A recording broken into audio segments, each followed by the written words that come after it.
के बाद को समझने वालों को तो हम कहते हैं परमात्मा सर्वव्यापी नहीं है। बस हम एक बात को नहीं करते ना।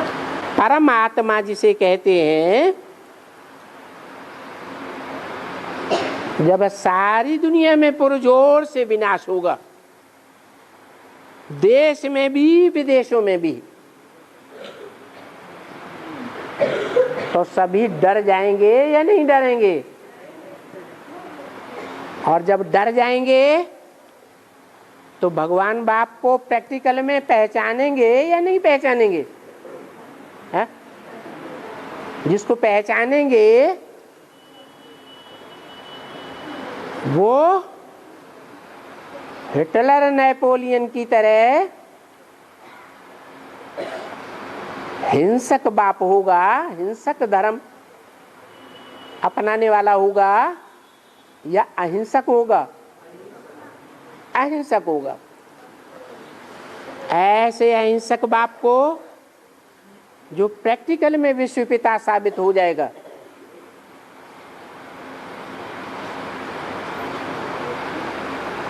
उसकी याद सबके मन में समाई हुई होगी या नहीं होगी?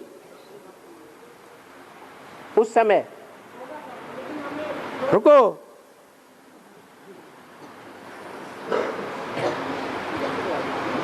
गीता में आया प्रयाण काले मनसा चलेन। प्रयाण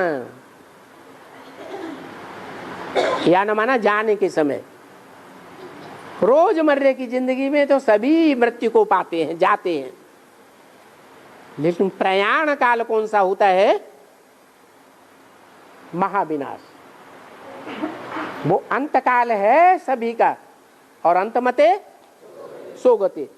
तो उस अंतमते में सारे विश्व की आत्माएं, सब धर्म की विश्व की आत्माओं की बुद्धि में कौन बसा हुआ होगा?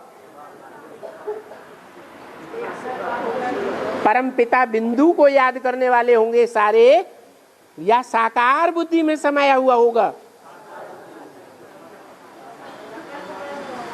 तो वो परमात्मा हुआ, वो एक ही आत्मा है जिसका गायन है आत्मा सो परमात्मा, और वो उस समय सबकी बुद्धि में व्यापक होगा या नहीं?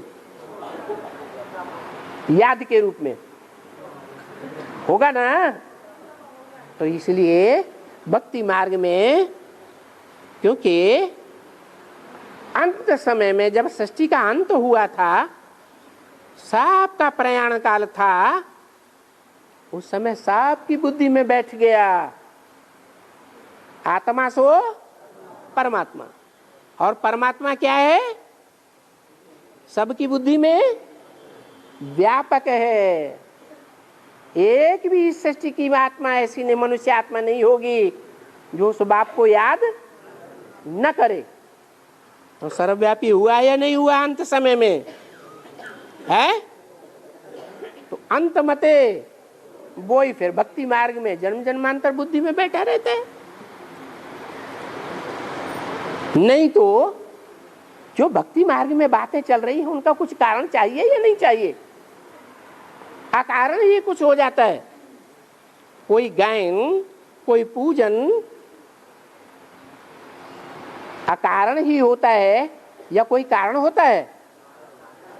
तो परमात्मा सर्वव्यापी है, इसका कोई कारण होना चाहिए या नहीं होना चाहिए? कहाँ कारण पैदा हुआ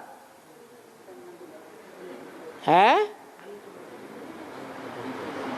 कलपपुर में जब सारी सृष्टि का विनाश हुआ था, सबका प्रयाण काल था, तब सबकी बुद्धि में बैठ गया था आत्मा सु परमात्मा। वो परमात्मा सर्वव्यापी है, सबकी बुद्धि में व्यापक हो गया। बिंदु की याद नहीं कर रहे थे सब,